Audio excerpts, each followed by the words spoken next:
అదే RTV app వార్తల్ని క్షణాల్లో చదివే అవకాశం ఉంటుంది. ఒక న్యూస్ పేపర్, ఒక టెలివిజన్ ఛానల్ మీ చేతుల్లో ఎప్పుడూ ఉంటాయి. Hi hello welcome to RTV business. నేను మీ దీప్తి. మనలో చాలామందికి తక్కువ అమౌంట్ శాలరీ వస్తూ ఉంది, కానీ 1 crore సంపాదించాలి అని ఒక ఆశ ఉంటుంది. 1 crore ఎలా సంపాదించాలి, ఎలా సేవ్ చేయాలో తెలియదు. ద బెస్ట్ పాసిబుల్ వే ఏంటో ఈరోజు మనం తెలుసుకుందాం. హలో విజయ్ గారు. హలో అండి. విజయ్ గారు, ఇప్పుడు నాకు ఒక మంత్లీ ఒక 50K శాలరీ వస్తుందండి. దీంట్లో నేను ఒక 1 crore టార్గెట్ పెట్టుకున్నాను. సో రీచ్ అవ్వగలను అంటారా? డెఫినెట్గా అండి. అంటే ఇప్పుడు 50,000 అనుకుంటే అట్లీస్ట్ ఒక 10% లేకపోతే ఒక 20% సేవ్ చేసుకున్నారు అనుకుంటే ఒక 10,000 15,000తో అంటే ఫినాన్షియల్ బేసిక్ థంబ్ రూల్ వచ్చేసి 15,000 15 years మీరు 15% సిఏజిఆర్ వచ్చే మ్యూచువల్ ఫండ్లో ఇన్వెస్ట్ చేస్తే 1 year విల్ బీ యువర్స్. అంటే 15 yearsలో వస్తుంది. మీకు ఇంకా తొందరగా కావాలి అనేది మీకు ఏమైనా ఐడియా ఉంటే, లేకపోతే ఎక్కువ సేవింగ్ చేసే ఆలోచన ఉంటే ఒక 20,000 25,000 ఇన్వెస్ట్ చేస్తారనుకోండి, ఆ 15 years కాస్త 10 years అయ్యే ఛాన్సెస్ ఉంటాయి అన్నమాట. సో ఇక్కడ డిఫరెంట్ టైప్ ఆఫ్ ఎస్ఐపిస్ కూడా ఉంటాయి. స్టెప్ అప్ ఎస్ఐపి అని ఉంటుంది, సూపర్ ఎస్ఐపి అని ఉంటాయి, రకరకాల ఎస్ఐపిస్ ఉంటుంది అనమాట. సో ఈ ప్రాసెస్ని యూజ్ చేసుకుంటే మనకి ఎంత తొందరగా అవుతుంది అనేది మనకు ఒక క్లారిటీ వస్తుంది. సో మ్యాక్సిమం పీరియడ్ వచ్చేసి 15 yearsలో డెఫినెట్గా ఒక 50,000 ఇన్వెస్ట్ చేస్తే ఒక 1 year అనేది ఈజీగా పాసిబుల్ అనమాట. సో కాంపౌండింగ్ ఒక్కొక్కసారి చాలామంది బెస్ట్ అంటారు. సో కాంపౌండింగ్లో ఎలా వెల్త్ క్రియేట్ చేయొచ్చు అంటారు? సో కాంపౌండింగ్ ఏంది అంటే, ఫర్ సపోజ్ సింపుల్ ఇంట్రెస్ట్కి కాంపౌండింగ్ ఇంట్రెస్ట్కి డిఫరెన్స్ మనం తెలుసుకుందాము. సింపుల్ ఇంట్రెస్ట్ ఏంటి అంటే ఒక 100 రూపీస్ మీద 10% ఇంట్రెస్ట్ అంటే 10 రూపీస్ అనమాట. కానీ అదే కాంపౌండింగ్ అనుకోండి, ఫస్ట్ ఇయర్ రెండిట్లో సేమ్ 10 రూపీస్ ఉంటుంది.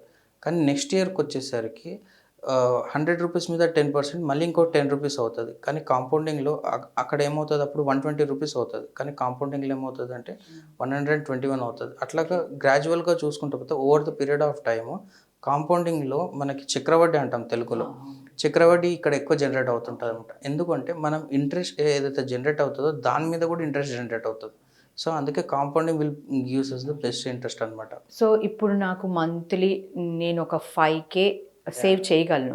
సో నేను 1 crore టార్గెట్ రీచ్ అవ్వడానికి నాకు ఎంత టైం పడుతుంది? మీకు అప్రాక్సిమేట్గా 20 years పడుతుంది అండి. డెఫినెట్గా మనం ఇంతకుముందు మాట్లాడుకుంటే 20 to 25 years టైం పడుతుంది.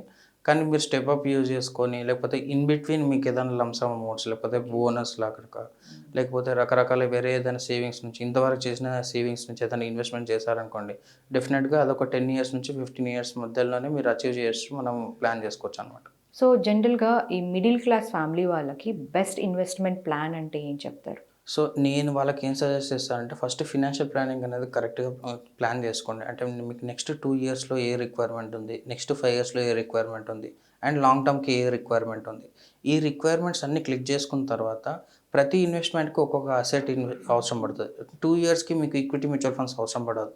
2 yearsకి మీకు bank fixed deposits, debt funds will be the best అనమాట. దానికంటే ఎక్కువ 3 yearsకి వెళ్తుంది అనుకోండి, డిఫరెంట్ టైప్స్ ఆఫ్ ఫండ్స్ చెప్పగలుగుతాం. అండ్ లాంగ్ టర్మ్కి వచ్చేసరికి ఈక్విటీ కానీ హైలీ అగ్రెసివ్ ఫండ్స్ మనం సజెస్ట్ చేయగలుగుతాం. సో ప్రతి రిక్వైర్మెంట్కి, ప్రతి దానికి మనం గోల్ ప్లానింగ్ అంటాం. ఫినాన్షియల్ ప్లానింగ్లో గోల్ ప్లానింగ్ అంటాం. ఆ గోల్ ప్లానింగ్ కరెక్ట్గా చేసుకున్నాం అనుకోండి, డెఫినెట్గా మనం అన్నింటినీ రీచ్ కావచ్చు అనమాట. జనరల్గా మనం ఎఫ్డీస్ కానీ, గోల్డ్ కానీ, లేకపోతే గోల్డ్ మీద ఇన్వెస్ట్ చేయడం కానీ, అండ్ మ్యూచువల్ ఫండ్స్లో పెట్టడం కానీ, ఈ మూడిట్లో లాంగ్ టర్మ్కి బెస్ట్ అంటే ఏం చెప్తారు? సో లాంగ్ టర్మ్లో మనం స్టాటిస్టిక్స్ చూసుకుంటే లాస్ట్ 10-15 yearsలో కానీ, లాస్ట్ 25 yearsలో స్టాటిస్టిక్స్ చూసుకుంటే, ఈక్విటీస్లో కానీ మనకి మ్యూచువల్ ఫండ్స్లో ఏదైతే చూసుకుంటే మనకి 15% సిఏజిఆర్ ఈజీగా వస్తుంది అనమాట. 14 to 15% ఈజీగా వస్తుంది. అదే మనకి గోల్డ్ చూసుకుంటే 10% సిఏజిఆర్ అంటే కాంపౌండింగ్ యాన్యువల్ గ్రోత్ రేట్. అంటే ఇంతకుముందు కాంపౌండింగ్ అని మనం మాట్లాడుకున్నాం కదా, అట్లా ఎవ్రీ ఇయర్ 10% మనకి గోల్డ్లో వచ్చింది. రియల్ ఎస్టేట్లో కూడా 10% వచ్చింది. కానీ ఈక్విటీస్లో మాత్రం 14 to 15% వచ్చింది అనమాట. So 15% will be the highest thing in our complete asset classes. So long టర్మ్లో equity mutual funds will be the best winner అనమాట. సో ఎర్లీ ఇన్వెస్ట్మెంట్లో బెస్ట్ ప్లాన్ అంటే ఏం చెప్తారు? అసలు ఇంపార్టెన్స్ ఏంటి అసలు? సో ఎర్లీ ఇన్వెస్ట్మెంట్స్లో ఏమవుతుందంటే, first basic financial planning clear అయిపోయిన తర్వాత మీకు ఎంత కుదిరితే అంత అమౌంట్ ఈక్విటీ మ్యూచువల్ ఫండ్స్లో ఇన్వెస్ట్ చేయండి. ఇన్వెస్ట్ చేస్తే ఏమవుతుందంటే నెక్స్ట్ 15-20 years తర్వాత మీరు ఈరోజు ఇన్వెస్ట్ చేసిన ఒక 500 రూపీసే చాలా పెద్ద కార్పస్ బిల్డ్ చేయడానికి హెల్ప్ అవుతుంది అనమాట. సో చిన్న అమౌంట్ అయినా సరే ఈక్విటీ మ్యూచువల్ ఫండ్స్తో స్టార్ట్ చేయడం will be the best option early ఇన్వెస్టర్స్కి. ఒక 50K ఎర్న్ చేస్తే బెస్ట్ ఎస్ఐపి ప్లాన్ ఏంటంటే ఏం చెప్తారు? సో 50K ఉన్న అంటే మేము 50K సేవింగ్స్ చేసుకున్న వాళ్ళు అజ్యూమ్ చేసుకున్నాం అనుకోండి, ఒక 5 ఇయర్స్ వాళ్ళకు 50K వాళ్ళు ఎస్ఐపి చేసుకొని వదిలిపెట్టేస్తారు అనుకుందాం.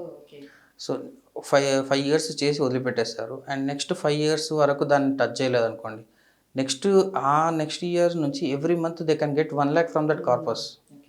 సో మీరు ఇప్పుడు 50,000 ఇన్వెస్ట్ చేస్తున్నారు, కాకపోతే మీకు ఒక పీరియడ్ తర్వాత దాని నుంచి మీకు మంత్లీ ఇన్కమ్ 1 lakh వస్తుంది అనమాట.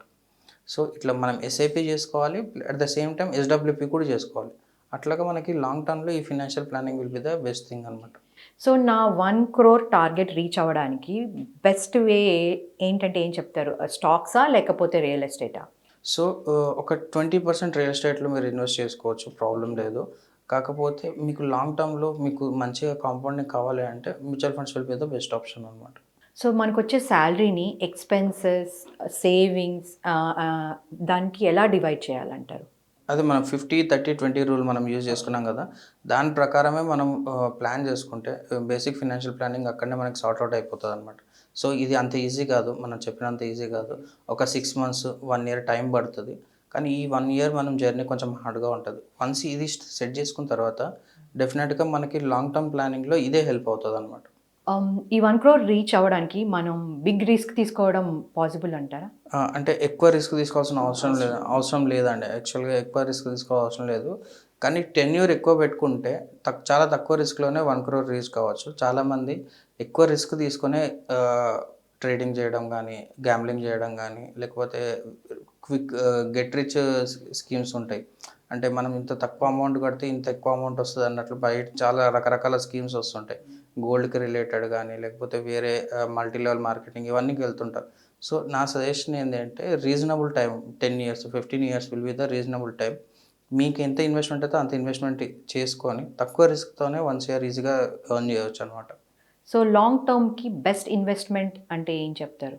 Long term will be the equity funds అండి. ఈ equity mutual funds will be the best interest rate అనమాట మనకు వచ్చేది. సో దాంట్లో రిస్క్ కూడా ఉంటుంది, కాకపోతే దాని రిస్క్ని మనము ఎమోషనల్గా బ్యాలెన్స్ చేసుకోవాలి. ఎప్పుడైతే మార్కెట్ ఎప్పుడైతే డౌన్ ట్రెండ్స్లో వెళ్తుంటుందో మనం ఎస్ఐపిస్ ఎప్పుడూ వదిలిపెట్టవద్దు అండ్ లంసమ్స్ కుదిరితే లంసమ్స్ ఇన్వెస్ట్ చేయండి. కానీ లాంగ్ రన్లో ఈక్విటీస్ దగ్గర మనకి ఎక్కువ ఇంట్రెస్ట్ రేట్ జనరేట్ అవుతుంది. సో ఇందాక మీరు ఎస్ఐపి గురించి చెప్పారు. ఎస్ఐపిలో మనం జనరల్గా ఒక అమౌంట్ ఇన్వెస్ట్ చేస్తూ ఉంటాం. దీన్ని కొంతమంది అంటూ ఉంటారు ఎవ్రీ ఇయర్ ఇన్వెస్ట్మెంట్లో ఇది పెంచితే, ఎస్ఐపి పెంచితే మంచిది, సో దట్ ఎర్లీగా రీచ్ అవ్వచ్చు అని. సో అది ఎంతవరకు కరెక్ట్ అండి? కరెక్ట్ అండి. దాన్ని స్టెప్ అప్ ఎస్ఐపి అంటాం మనము. సో మీకు ఒకవేళ ఫర్ సపోజ్ మీరు వర్క్ చేస్తున్న కంపెనీస్లో 10% ఇంక్రిమెంట్ చేయడం కానీ, 5% ఇంక్రిమెంట్ కానీ మనకి జాబ్స్లలో ఇస్తారు కదా, ఆ ఇంక్రిమెంట్ని మనం ఎస్ఐపి రూపంలో పెంచుకుంటూ వెళ్ళామనుకోండి, మనకి ఒక 10 yearsలో 1 year రీచ్ అయ్యేది మనకి 8 yearsలోనే 7 yearsలోనే అయిపోతుంది అనమాట. సో కాంపౌండింగ్ అనేది ఇంకా ఫాస్ట్గా అవుతుంది స్టెప్ అప్ ఎస్ఐపిలో. సో ఇప్పుడు నేను 1 crore రీచ్ అవ్వడానికి సేఫెస్ట్ బెస్ట్ మెసేజ్ మీరు ఇస్తానంటే ఏంటది? So first basic financial planning మనం క్లియర్ చేసుకోవాలి. డెట్స్ ఉంటే డెట్స్ క్లియర్ చేసుకోవాలి అండ్ మనం అనుకున్నట్టు 50-30-20 రూల్స్ ఫాలో కావాలి. అట్ ద సేమ్ టైం మనకి ఎంత సేవింగ్స్ అయితే అంత సేవింగ్స్ చేసుకోవాలి. ఒక 50% సేవింగ్ చేసుకుంటే will be the best option. అంటే 50% చేయగలిగాం అనుకోండి, దాంట్లో ఒక 10%-20% గోల్డ్, రియల్ ఎస్టేట్ వెళ్ళిపోయినా కూడా మిగతా ఒక 30% ఏదైతుందో ఆ 30% మనం మ్యూచువల్ ఫండ్స్లో ఇన్వెస్ట్ చేస్తాం అనుకోండి, వితిన్ 10-15 years డెఫినెట్గా 1 year వచ్చేస్తుంది అనమాట. థ్యాంక్ యూ విజయ్ గారు. థ్యాంక్ యూ అండి. సో చూసారు కదండి, ఇది ఈరోజు మన ఇంటర్వ్యూ. తిరిగి మరో ఇంటర్వ్యూతో మళ్ళీ కలుద్దాం. అంతవరకు కీప్ వాచింగ్ RTV. మరిన్ని వీడియోస్ కోసం ఛానల్ ని సబ్స్క్రైబ్ చేయండి. లేటెస్ట్ అప్డేట్స్ కోసం వాట్సాప్ ఛానల్ ని ఫాలో అవ్వండి. ఆ లింక్ డిస్క్రిప్షన్ లో ఉంది.